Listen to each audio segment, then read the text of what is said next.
Talking to the director of Friends of Lake Turkana, Ikal Angelei, and in particular looking at Turkana as a region and looking at the drought situation in that particular area and what needs to be done. And before we went for the break, we were actually looking at how Lake Turkana can be used as a conduit to actually make sure that there's food security in that particular region. And so far, Friends of Lake Turkana, I mean, what have you been able to achieve to alleviate or at least, lower the levels of food insecurity in Turkana? One of the things when Friends of Lake Turkana began working, our main aim was to basically save and protect Lake Turkana, because we got into a situation where the shared river Omo, was being dammed, and we needed to get information out there where we realized some issues the government doesn't even understand, where there's irrigation going on, there's hydroelectric projects going on the river, yet which would affect the ecosystem and the lives and security situations. So one of the achievements is we've gotten the government to at least start noticing these issues. While there's a lot of diplomacy and bilateral agreements that may actually cause harm to the people, we're still campaigning on it. I mean, you mentioned that while all this is going on, the government perhaps is not aware. Do you really think the government is not aware, or the local administration is not aware of what is going on there? Because the local administration in Turkana has been quoted before in terms of saying that no deaths have been reported, for example. No one has died of hunger and some of these things that you're saying. Is it true that they don't know? And secondly, do the Turkana people feel they're part of Kenya while all this is going on? Because the whole country seems to be moving on forward, but we keep a reference with Turkana in terms of when they're just disasters. Yeah, that's the unfortunate part, that every time Turkana comes into the light, it is about disasters. Anytime my friends refer to anything about my region, they say, well, how many people have died? What is the situation? It's always a grim situation. About the deaths, it's really questionable, because the chiefs are there, and if they say there is somebody who's died, in many cases, any report by a chief to me has been with names. They'll say, this is people who've died either of hunger, this is people who've died out of conflict. They always have names. If asked for names, they will produce the names. Mm-hmm. We don't know if the names get, because they have protocol. They have to get it to the DC, and then the DC to the PC, and then it gets to the national office. So unfortunately, that process, we never know what happens in between. We've had cases where 10 people are killed, and then the report we get is 1 person was killed. So we don't know what happens in that case.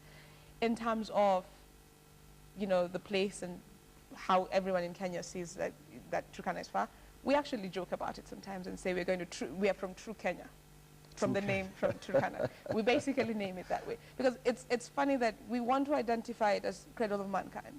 There are a lot of beautiful sites. We have a culture that's still rich. It's a place that very many Kenyans, when I meet them, I go to hospital and the doctor says, I'd really love to come to Turkana. But do you feel alienated? We feel alienated.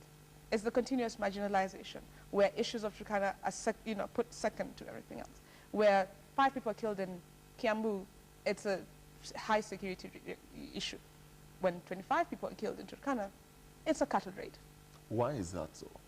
Why do you think that is so? I think it's a perception put that any conflict is cattle raid.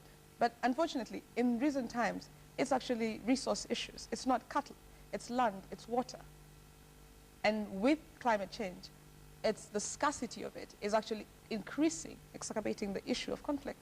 Okay, right now we're having Kenyans for Kenya. People are contributing a lot of money into buying foodstuffs, medicine for malnourished children, expectant mothers, just generally everyone in Turkana, not just central or the north, but generally Turkana and many other parts of the country which have been hardly hit by this drought situation. I mean, what's the situation on the ground in terms of relief efforts, and are these foodstuffs and medicine reaching the people really? We've seen a lot of Kenya Red Cross movement right now. We're seeing trucks moving to the places. How far they will reach is now the whole issue. We're not so sure how far they will reach, because there are places where it's hard to reach. There are places where even people don't know. When census was being done, they didn't know if people lived beyond those places.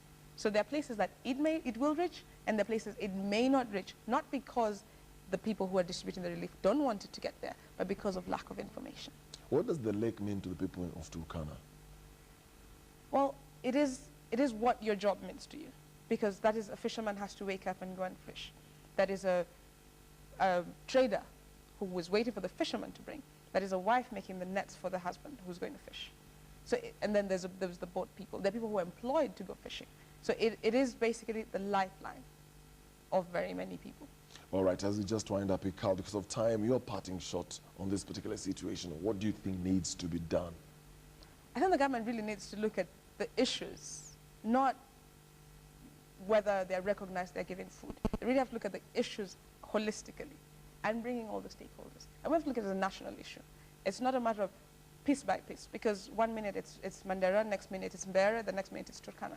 What is the food security in this country? What is the food policy? What is our climate, our way of adapting to climate change? We have to look at it generally as resources. What resources do we have? What supply do we have? What need is there from the people? Wow.